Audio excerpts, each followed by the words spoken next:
Assalamualaikum warahmatullahi wabarakatuh. Kami dari kelompok 1 Rombel 1 akan membacakan pasal 41 sampai 45 dan menjelaskan contoh pengaplikasian pasal 41 sampai 45 dalam Kode Etik Psikologi Indonesia. Sebelumnya, perkenalkan anggota kelompok kami yaitu yang pertama Dewi Sinta Monalisa, yang kedua Aziza Ayu Fitriana, yang ketiga Andini, yang keempat yaitu saya sendiri Hidayati Anissa, yang kelima Ataya Rana Rizkyu, yang keenam Nuh Batul Fikar, dan yang ketujuh Lindawati. Di sini saya akan membacakan pasal 41, yaitu pengungkapan informasi peserta pendidikan dan atau pelatihan. Pasal 41 ini terdiri dari 3 ayat. Ayat yang pertama, psikolog dan atau ilmuwan psikologi mengambil langkah-langkah untuk melindungi perorangan atau kelompok yang akan menjadi peserta pendidikan dan atau pelatihan dari konsekuensi yang tidak menyenangkan, baik dari keikutsertaan atau penarikan diri atau pengunduran diri dari keikutsertaan. Selanjutnya ayat 2 yaitu psikolog dan atau ilmuwan psikologi tidak meminta peserta pendidikan dan atau pelatihan untuk mengungkapkan informasi pribadi mereka dalam kegiatan yang berhubungan dengan program yang dilakukan, baik secara lisan atau tertulis, yang berkaitan dengan sejarah kehidupan seksual, riwayat penyiksaan, perlakuan psikologis dari hubungan dengan orang tua, teman sebaya, serta pasangan ataupun orang-orang yang signifikan lainnya. Hal tersebut tidak diberlakukan, kecuali jika program ini menjadi satu cara atau pendekatan yang dianggap penting dan tepat untuk dapat memahami, berempati, memfasilitasi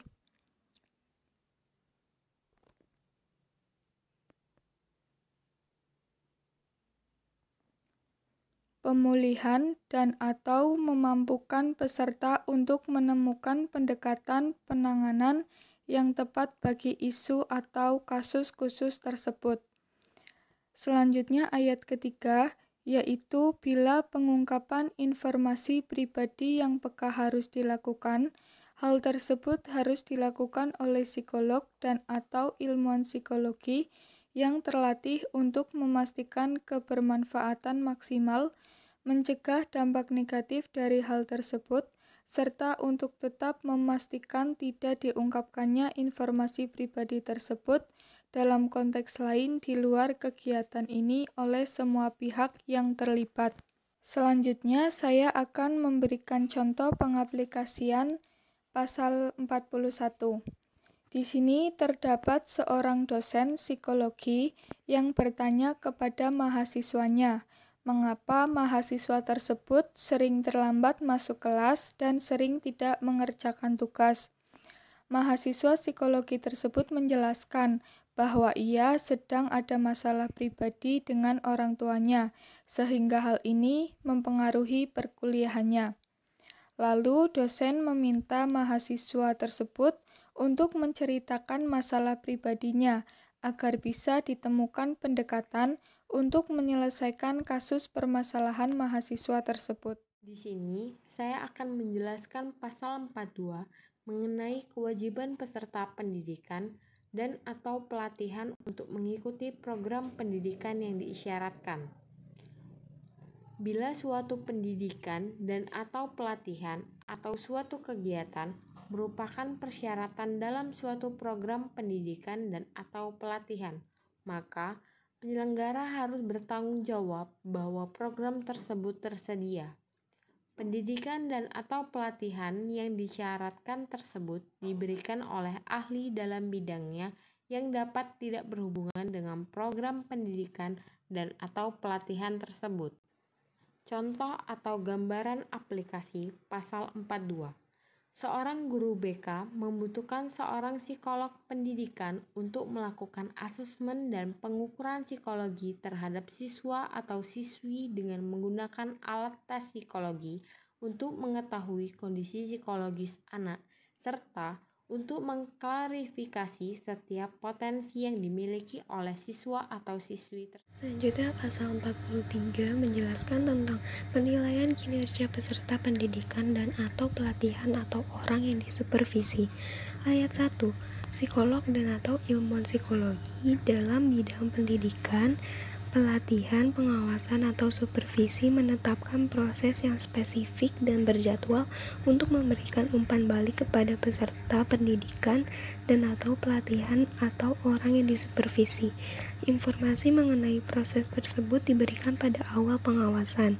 Selanjutnya ayat kedua, yaitu psikolog dan atau ilmuwan psikologi mengevaluasi kinerja peserta pendidikan dan atau pelatihan atau orang yang disupervisi berdasarkan persyaratan program yang relevan dan telah ditetapkan sebelumnya.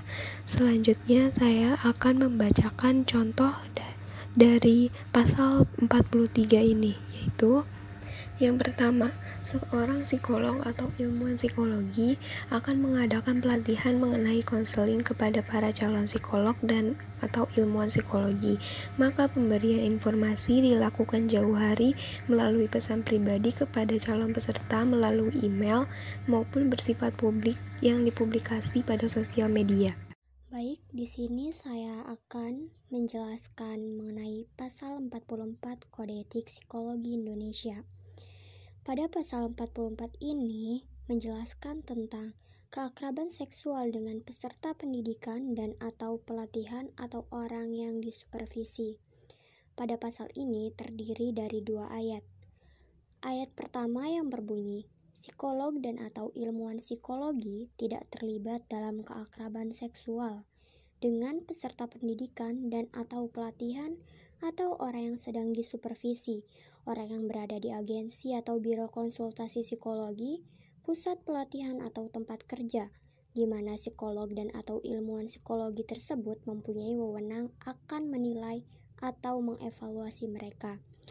Jadi, maksud dari pasal ini adalah seorang psikolog atau ilmuwan psikologi tidak diperkenankan untuk terlibat dalam hubungan khusus atau keakraban seksual dengan klien atau orang yang sedang diawasi.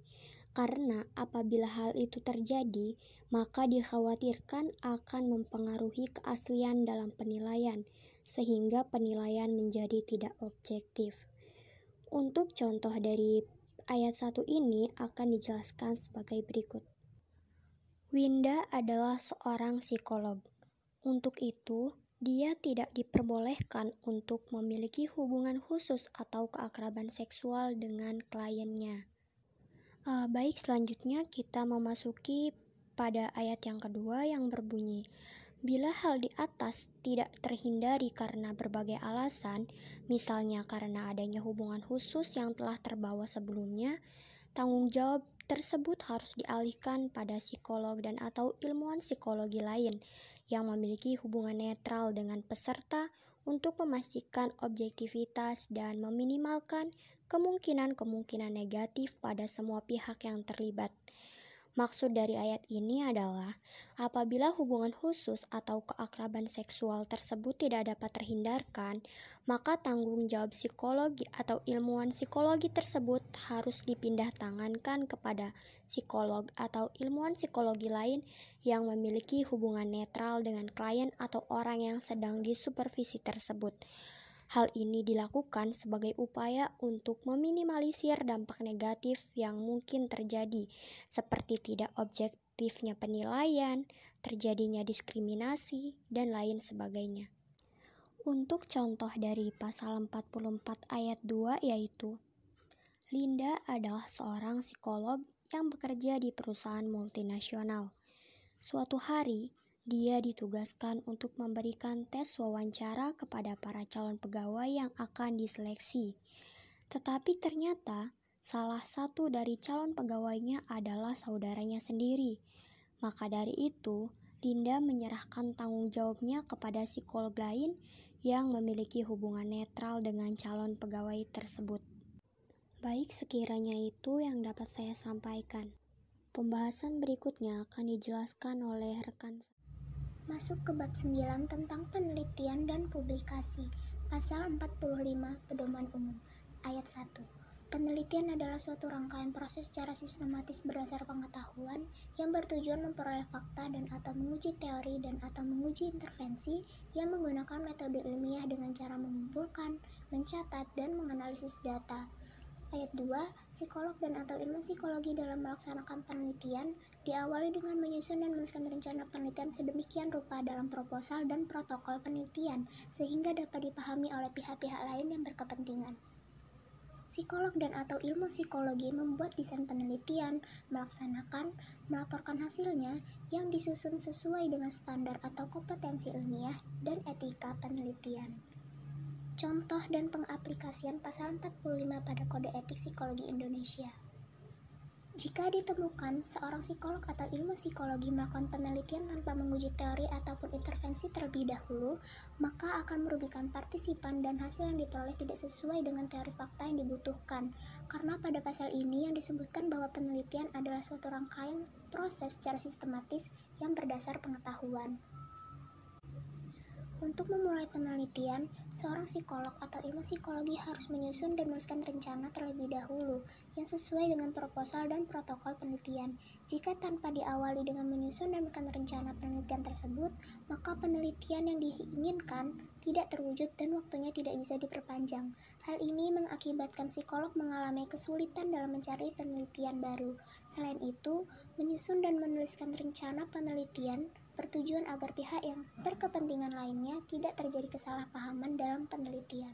Kesimpulan dari pasal 41 sampai 45 yaitu bahwasanya psikolog dan atau ilmuwan psikologi wajib untuk melindungi peserta pendidik atau pelatihan, tidak memaksakan untuk memberikan informasi pribadi peserta kecuali dalam kepentingan yang harus ada dalam penanganan tertentu, harus bertanggung jawab atas program dan pelatihan yang diberikan dan harus sesuai dalam bidangnya.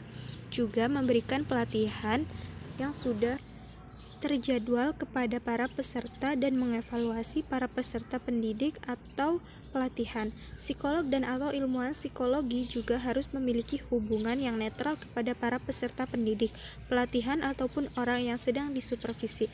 Psikolog dan atau ilmuwan psikologi untuk memperoleh fakta harus didapatkan secara sistematis dan menggunakan metode ilmiah berdasarkan pengetahuan yang sudah jelas kebenarannya dan dapat dipahami oleh pihak kepentingan lainnya. Sekian yang dapat kami sampaikan, kurang lebihnya mohon maaf. Wassalamualaikum warahmatullahi wabarakatuh.